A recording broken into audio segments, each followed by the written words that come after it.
সর্বোত্তম পদ্ধতি হচ্ছে আমার প্রিয় নবী মুহাম্মাদুর রাসূলুল্লাহ সাল্লাল্লাহু আলাইহি ওয়াসাল্লামের প্রদর্শিত পদ্ধতি।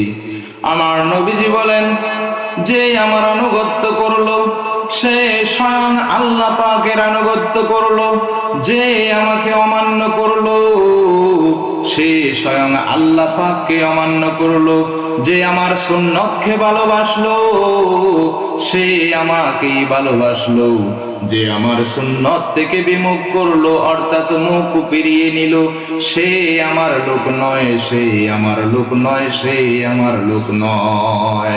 বন্ধুরা রে আমার, বাবারা রে আমার, কিছু সুন্নত আমরা মানি আর কিছু সুন্নত মানি না, এটার নাম তো ইসলাম না।